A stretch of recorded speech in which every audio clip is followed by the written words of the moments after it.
Madrid. Una niña de 8 años, descalza y hambrienta, mira fijamente el escaparate de una panadería. Un hombre en traje sale de la tienda, la ve y susurra una sola palabra que le cambia la vida para siempre. Pero esa palabra esconde un secreto que destruirá a ambos. ¿Qué puede decir un millonario a una niña de la calle que transforme todo en una pesadilla? Impactante. Calle Mayor, Madrid. El sol de la tarde se filtraba a través de los cristales de la panadería La Mallorquina, iluminando como oro líquido los churros recién hechos, las magdalenas cubiertas de azúcar, los roscones rellenos de crema que parecían nubes dulces caídas del cielo. Lucía tenía 8 años, pero sus ojos contenían la sabiduría amarga de quien había visto demasiado mundo. Sus piecitos descalzos estaban sucios de polvo y cicatrices, el cabello rubio enredado como el de un ángel caído. El vestido azul celeste, una vez elegante, ahora estaba roto y manchado de lágrimas y desesperación. Presionaba su cara contra el cristal caliente, su aliento empañando la superficie mientras sus ojos azules devoraban cada detalle de esa fiesta de dulzura que jamás podría tocar. Le dolía la barriga desde hacía 2 días, un dolor sordo y constante que la hacía temblar. No siempre había vivido así. 2 meses antes tenía una casa, una mamá que le hacía trenzas cada mañana, un papá que la llamaba pequeña estrella. Luego el accidente, el coche que se salió de la carretera bajo la lluvia, el silencio que siguió a los gritos.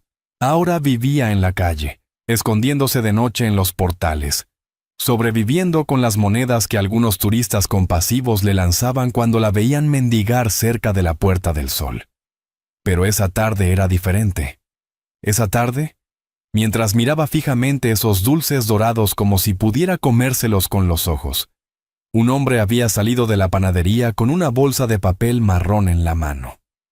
Carlos Mendoza, 35 años, director ejecutivo de una multinacional farmacéutica, vestido con un traje de sastre que costaba más de lo que Lucía había visto en toda su vida. Zapatos de cuero brillantes como espejos, reloj Patek Philippe que capturaba la luz del sol. Se detuvo cuando la vio. Por un momento sus miradas se cruzaron a través del cristal, sus ojos marrones llenos de un cansancio que el dinero no podía curar, y los de ella azules como el cielo antes de la tormenta. Carlos miró la bolsa en sus manos, luego otra vez a la niña. Algo en su pecho se rompió y se recompuso al mismo tiempo. Se acercó lentamente, como se acerca uno a un animal herido que podría huir en cualquier momento. «Hola», dijo con voz gentil. Lucía alzó los ojos hacia él, todo el miedo del mundo reflejado en esa mirada. Los adultos normalmente la ignoraban o la echaban. Carlos abrió la bolsa y sacó un churro aún caliente, perfumado de canela y azúcar. «¿Tienes hambre?». Lucía asintió, pero no logró hablar. La gentileza la asustaba más que la maldad. Carlos le ofreció el churro y ella lo tomó con manos temblorosas, como si fuera de oro. Entonces Carlos dijo una sola palabra, una palabra que la hizo ponerse rígida, que le hizo caer el churro de las manos, que transformó la gratitud en terror puro. Carmen. El churro se estrelló contra los adoquines de la calle Mayor, migas doradas que se esparcieron como fragmentos de un sueño roto. Lucía, o quien diablos fuera realmente, miró fijamente a Carlos con ojos abiertos por el terror. «¿Cómo me has llamado?». Su voz era un susurro roto. Carlos se arrodilló lentamente, poniéndose a su nivel. El corazón le martilleaba en el pecho con una fuerza que no sentía desde hacía 8 años. «Carmen», repitió, la voz temblando. «Tú eres Carmen, ¿verdad?». La niña sacudió la cabeza violentamente, el cabello rubio agitándose como trigo en el viento. No, yo soy Lucía González». Pero Carlos había reconocido esos ojos azules que había soñado cada noche durante 8 años, que lo habían atormentado en cada momento de vigilia, que le habían robado el sueño y la paz. Sacó lentamente la cartera de la chaqueta y extrajo una fotografía arrugada, gastada por el tiempo y las lágrimas. Se la mostró a la niña con manos que temblaban como hojas. «Esta eres tú», susurró. «Esta es Carmen Mendoza, mi...» «¡No!», Lucía gritó, atrayendo la atención de los transeúntes. «No soy yo. Esa niña está muerta». Carlos sintió que el mundo se le venía encima. En la foto había una niña de 3 años con la misma cara, los mismos ojos, el mismo cabello que Lucía. Una niña que reía en brazos de una mujer hermosa con la sonrisa más luminosa del mundo. Carmen Mendoza, su hija, su esposa Isabel, muertas 8 años atrás en el accidente que había destruido su vida. O al menos, eso era lo que le habían hecho creer. «Tus padres», Carlos susurró, la voz quebrada. «Háblame de tus padres». Lucía se mordió el labio, las lágrimas comenzando a rodar por las mejillas sucias. Mamá era rubia como yo. Papá tenía los ojos oscuros como los tuyos. Murieron hace 2 meses en un accidente. ¿Cómo se llamaban? Isabel y... Lucía se detuvo, el rostro palideciendo. «Isabel y Carlos», terminó él en su lugar. «Isabel y Carlos Mendoza». La niña se desplomó en el suelo como si le hubieran quitado todas las fuerzas. Carlos la agarró antes de que pudiera lastimarse, sintiendo lo ligera que era, lo frágil. «Imposible», murmuró Lucía. «Tú estás muerto. Tú moriste hace 8 años. Yo te vi morir».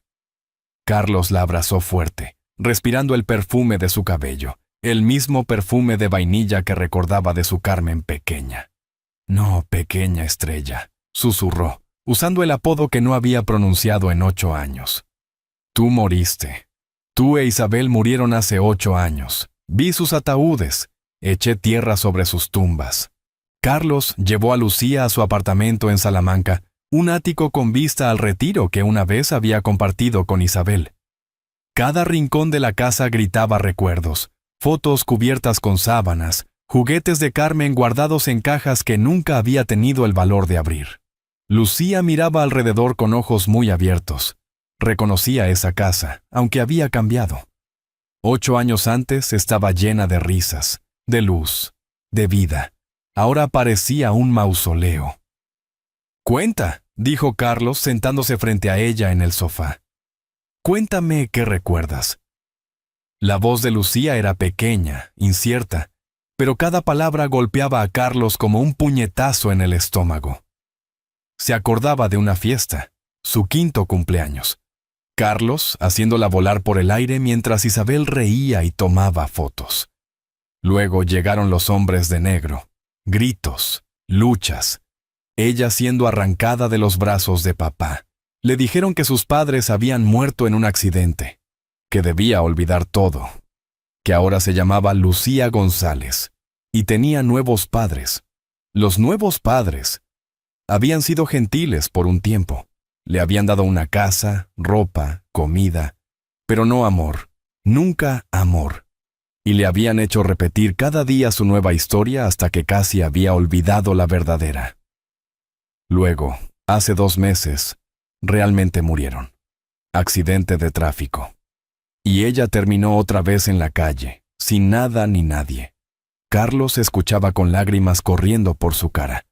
Cada detalle luchaba con su memoria. El día que perdió todo fue el 15 de marzo de 2016. Había regresado del trabajo y encontró la casa vacía. Nada de Isabel. Nada de Carmen. Solo sangre en el suelo y una carta de rescate. Los secuestradores pedían 50 millones de euros por su liberación. Carlos había pagado sin dudar. Pero el día del intercambio, le entregaron 2 ataúdes cerrados. «Accidente durante el transporte», dijeron. «Lo siento». Había enterrado 2 ataúdes vacíos sin saberlo. «¿Quiénes eran esos hombres?», preguntó Carlos, la voz dura como acero. «No lo sé». Lucía sacudió la cabeza. «Pero el jefe tenía una cicatriz aquí». Señaló la sien izquierda. «Y siempre hablaba por teléfono con alguien a quien llamaba doctor». Carlos se puso rígido. Una cicatriz en la sien izquierda. El doctor. La sangre en sus venas se convirtió en hielo. Doctor Alejandro Negro. su ex socio, el hombre con quien había fundado Mendoza Negro Farmacéuticas y a quien Carlos había descubierto traficando drogas ilegales. El hombre a quien había denunciado a la policía, causando la ruina de su carrera. El hombre que había jurado venganza. Dr. Alejandro Negro colgó el teléfono en su oficina de Barcelona, una sonrisa fría deformando su rostro marcado.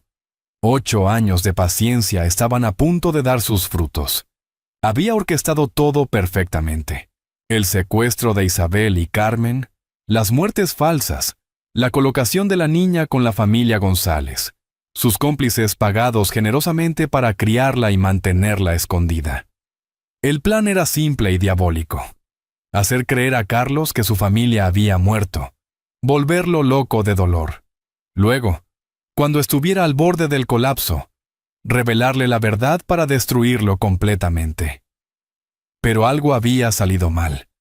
Los González realmente murieron, y Carmen, ahora Lucía, terminó en la calle antes del momento correcto. No importaba. Podía arreglar la situación. Negro abrió un cajón y sacó una jeringa llena de líquido transparente. Sedante militar. Suficiente para hacer dormir a un adulto por horas. Letal para una niña del peso de Lucía. En Madrid, Carlos estaba llamando a cada contacto que tenía en la policía, cada investigador privado, cada experto en crimen organizado. El nombre del doctor. Negro salía de cada conversación como veneno. «Es imposible tocarlo», le dijo el comisario Blanco por teléfono. «Tiene protecciones de alto nivel, políticos, jueces, generales. Su organización es impenetrable». «Entonces lo sacaré yo», respondió Carlos, la voz de hielo. Pero Lucía lo escuchó, y en su pequeño corazón herido, algo se rompió otra vez. «No me dejes», susurró, agarrándose a su mano. «Por favor, papá, no me dejes otra vez». Carlos se arrodilló y la abrazó fuerte. «Nunca más, pequeña estrella, te lo juro». Fue entonces cuando escucharon el ruido. Pasos en el pasillo, la cerradura que saltaba. Doctor Negro entró al apartamento como si fuera su casa, seguido por 3 hombres armados. Su rostro era exactamente como Lucía recordaba. La cicatriz en la sien, los ojos de serpiente, la sonrisa cruel. «Carlos, mi querido ex socio», dijo con voz melosa. «Qué hermosa reunión familiar». ¿Te está gustando esta historia? Deja un like y suscríbete al canal. Ahora, continuamos con el vídeo. 8 años, Carlos. Doctor. Negro se quitó los guantes de cuero lentamente, como un cirujano preparándose para una operación. 8 largos años planeando este momento. Lucía se escondió detrás de Carlos, el cuerpo temblando como una hoja.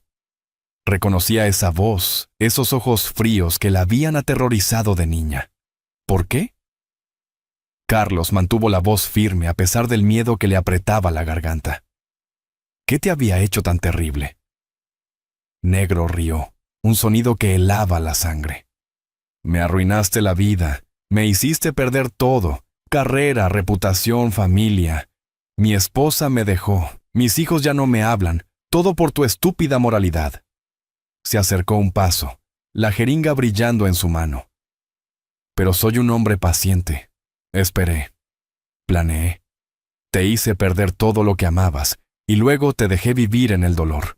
Era tan dulce verte sufrir. Carlos se puso instintivamente delante de Lucía, protegiéndola con su cuerpo. Ella no tiene nada que ver. Es solo una niña. Es tu niña, Negro corrigió. Y representa la última cosa que amas en el mundo. Cuando esté muerta, habrás perdido todo, otra vez, pero esta vez sabrás que es tu culpa. Los hombres de negro se movieron para rodear a Carlos y Lucía. La trampa se estaba cerrando, pero Doctor Negro había cometido un error fatal. No había calculado que Carlos, en 8 años de soledad y dolor, se había convertido en algo diferente. Ya no el ingenuo hombre de negocios que había sido. Había aprendido a luchar, había desarrollado contactos en el mundo oscuro, había preparado defensas para el día en que el pasado volviera a buscarlo. La señal silenciosa que Carlos presionó en su reloj activó un sistema que había instalado en el apartamento. En segundos, las ventanas se blindaron, las puertas se sellaron, y de las paredes salió un gas inodoro, que neutralizaría a los intrusos. Pero Negro también estaba preparado. Sacó una máscara antigas y se la puso mientras sus hombres caían. Inteligente, admitió, la voz amortiguada por la máscara, pero no suficiente. El duelo entre Carlos y Doctor Negro duró exactamente 4 minutos, pero pareció una eternidad suspendida entre vida y muerte. Negro se movió primero, la jeringa apuntada hacia Lucía como un arma mortal. Carlos se lanzó hacia adelante, interceptando el golpe destinado a su hija. La aguja se clavó en su brazo, el sedante quemando en sus venas como fuego líquido. Pero el amor de un padre puede superar cualquier droga. Carlos agarró a Negro por la garganta, luchando contra el veneno que le nublaba la vista. Lucía gritaba detrás de él, sus pequeñas manos tratando de ayudar al papá que había reencontrado después de 8 años de dolor. «No puedes ganar», jadeó Negro, el rostro poniéndose morado. «Aunque me mates, vendrán otros. Mi organización...» «Tu organización ha terminado», Carlos susurró, apretando más fuerte. «Porque mientras tú perdías tiempo con la venganza, yo construía alianzas». Las sirenas de la policía resonaron por las calles de Madrid. El comisario Blanco finalmente había obtenido la autorización para la operación que esperaba desde hacía años. Doctor Negro se desplomó, derrotado no por las drogas o la violencia, sino por el peso de sus propios crímenes que finalmente lo habían alcanzado. 6 meses después, Carlos y Lucía, que había elegido volver al nombre Carmen, caminaban tomados de la mano por el Parque del Retiro.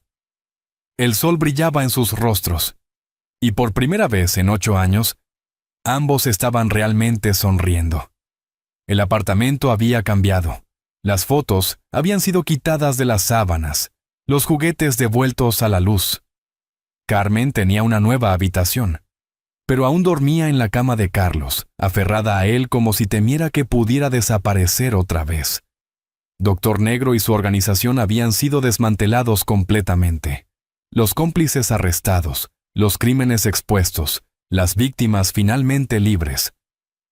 Carmen había testificado con el valor de una guerrera, su voz pequeña pero firme que había ayudado al hacer justicia.